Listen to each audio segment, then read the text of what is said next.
The 2021 Mazda CX-30 more than fulfills the needs of the subcompact SUV segment, but it really needs to do more than that at this price point. So, does it? Yeah, but it's more complicated than that, and I'll show you why.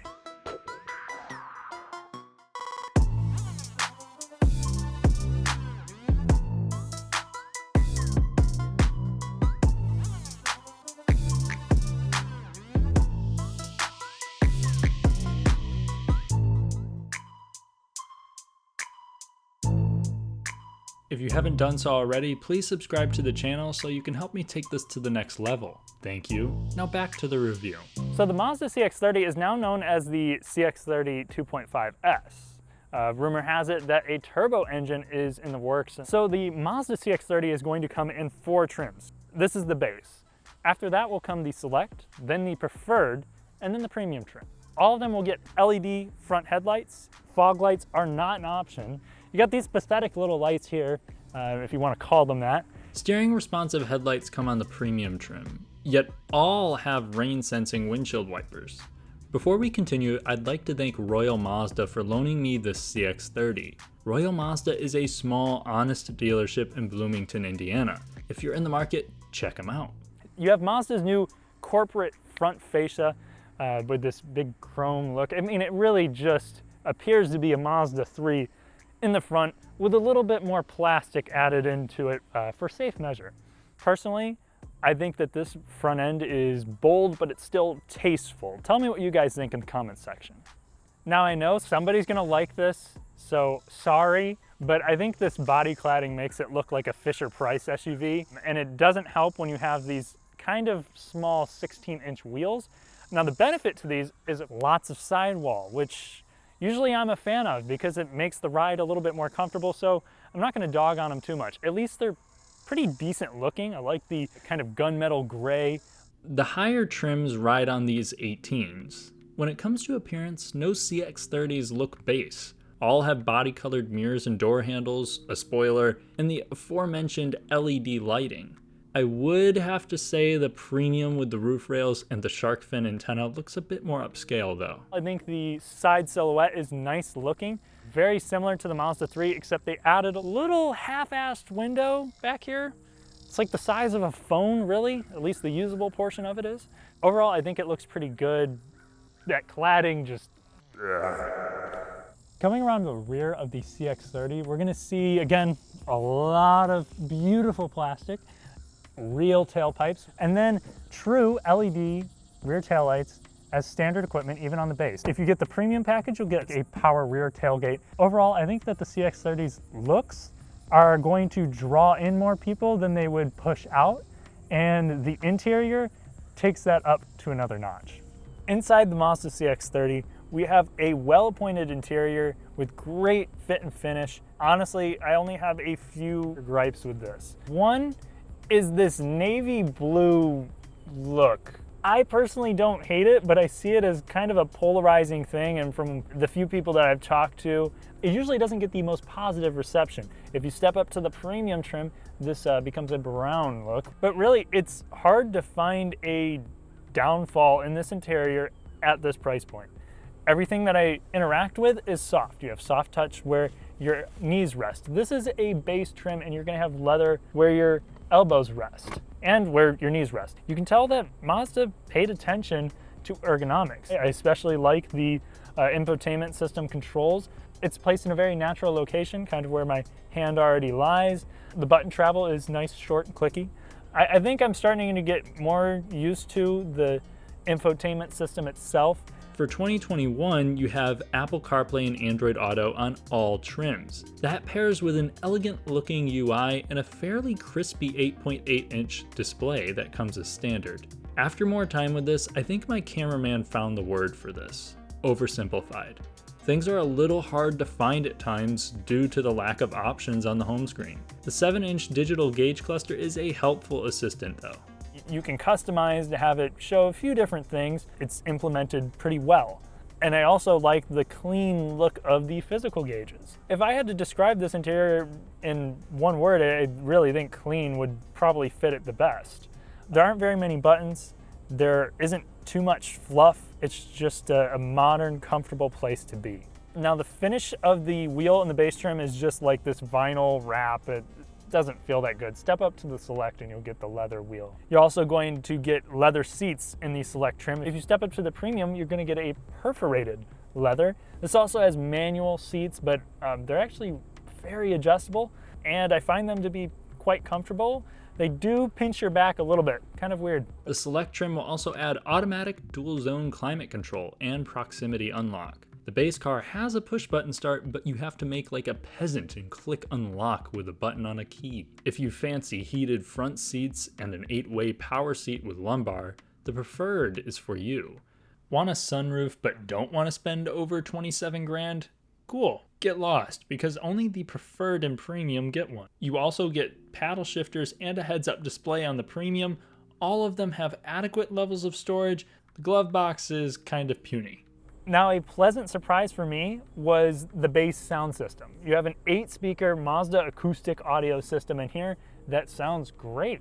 I mean, honestly, you can upgrade to the 12-speaker Bose system. But if speaker systems are kind of a make or break thing, I don't see most people having an issue with this. The shifter is very traditional Mazda, or you have a electronic parking brake, safe space.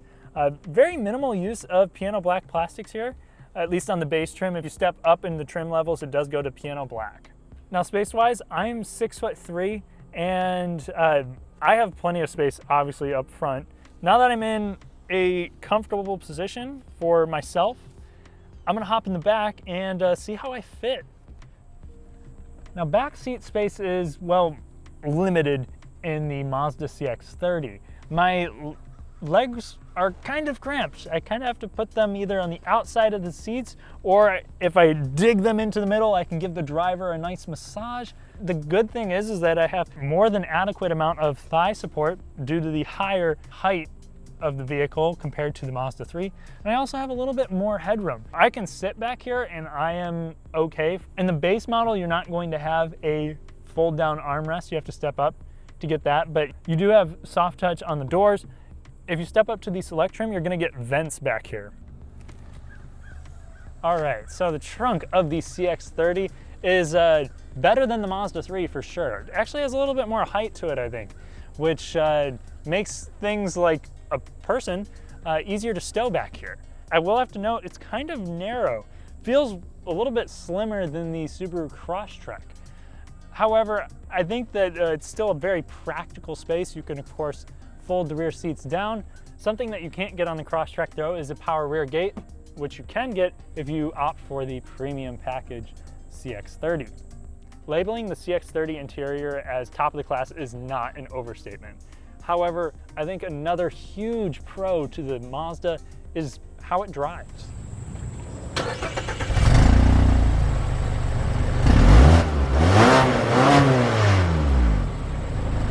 Driving the Mazda CX-30 is a little bit more of a pleasant experience than I was expecting. Now, powering this is a 2.5 liter naturally aspirated 4-cylinder. It's got direct injection, it makes 186 horsepower and 186 pound-feet of torque. Now, response is great thanks to this 6-speed automatic transmission. It's all a very seamless, almost subconscious experience with driving this. It just feels that natural. And now I will have to say, I do wish they had a manual transmission option. You can only get the 6-speed automatic. Hey, I just wanted to add a perspective here. I'm not saying Mazda made a bad move, but before someone pops off in the comment section like, this dude doesn't know what he's talking about, let me add this. I work in Subaru sales during the summer, and once every few weeks, I got a customer asking for a manual transmission Crosstrek, a direct competitor to the CX-30. However, we rarely had one in stock. Sometimes we'd sell a CVT to them, sometimes they'd have to go elsewhere. You also can't get a manual with a sunroof, push-button start, or eyesight, making them a little harder to sell. Whenever we'd get a manual Crosstrek, it would still be gone quick because they're so freaking rare. If we could see an all-wheel drive CX-30 manual trans for cheap, I think it would bring in some more people, or at least add traffic to a dealership. And if Mazda actually stocked dealers with at least one or two, I think it could sell all right. Believe me, I know that the manual Accord, Genesis G70, and Jaguar F-Type flopped, but I don't think it's as cut and dry as some seem to believe. The engine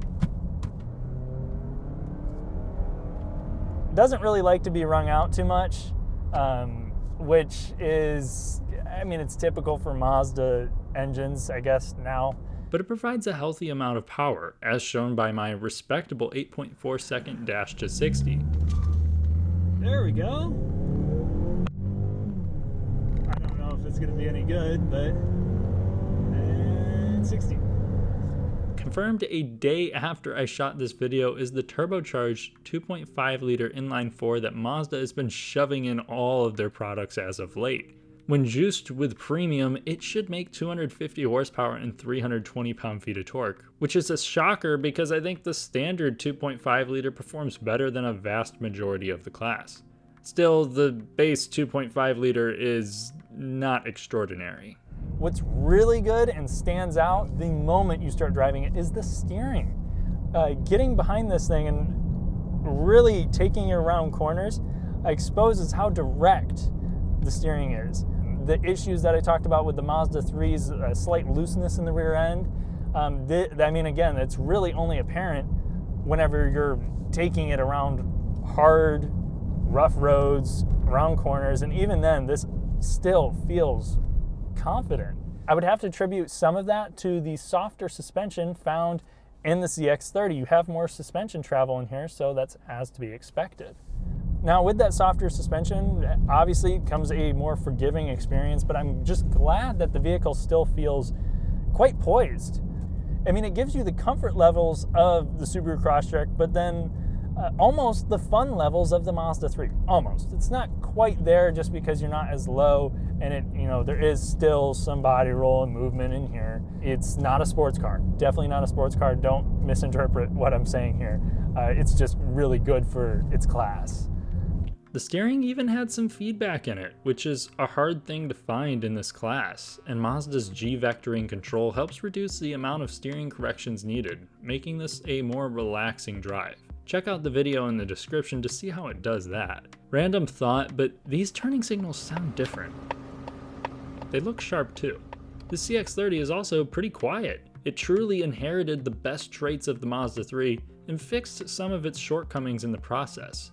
When it comes to driving dynamics, this is damn near in another class, and I don't say that lightly. And unfortunately, it doesn't get the best gas mileage. You're looking at about 31 miles a gallon on the highway and 26 combined for the all-wheel drive models. Visibility is, well, I think it falls short compared to some of the other subcompact SUVs out there, especially the Crosstrek and the HRV. This really, I mean, this is just kind of a high door. They did add at least that window, that really tiny window that is like the size of my hand. They added that, so it's a little bit better than the Mazda 3. The nice thing is that you have most of the active safety tech standard from the base model. You have radar cruise control in here, lane assist, forward collision mitigation, and if you just step up one trim level to the select, you'll get blind spot monitoring, which, you know,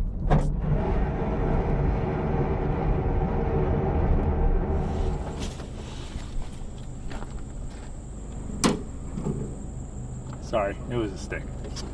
When not being infiltrated by branches, the CX-30 should be quite reliable.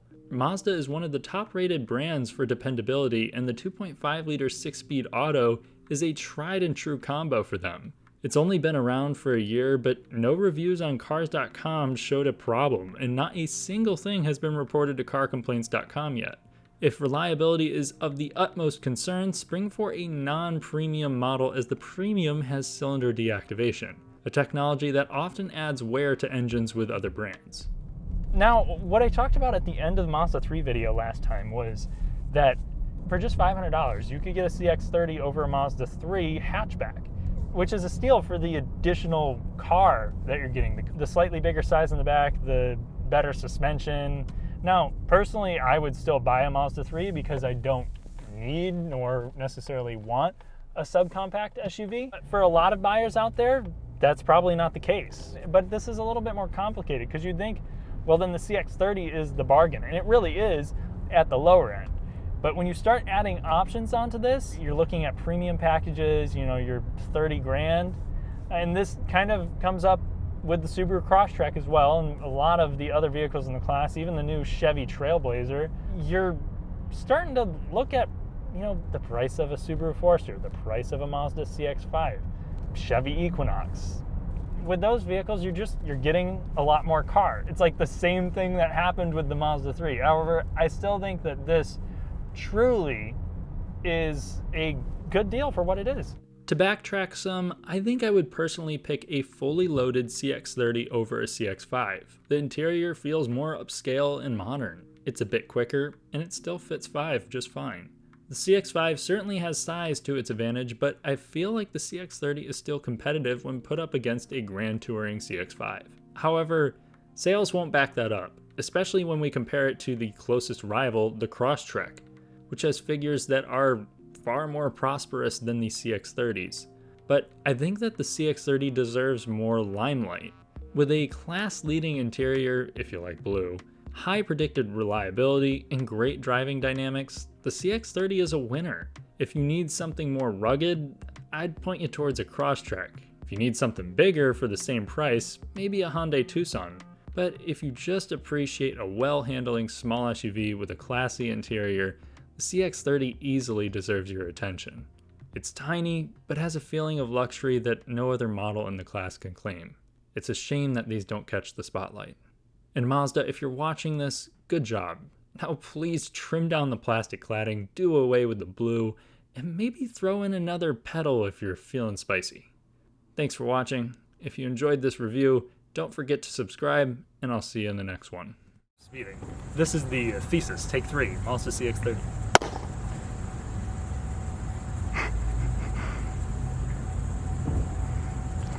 Car door type beat.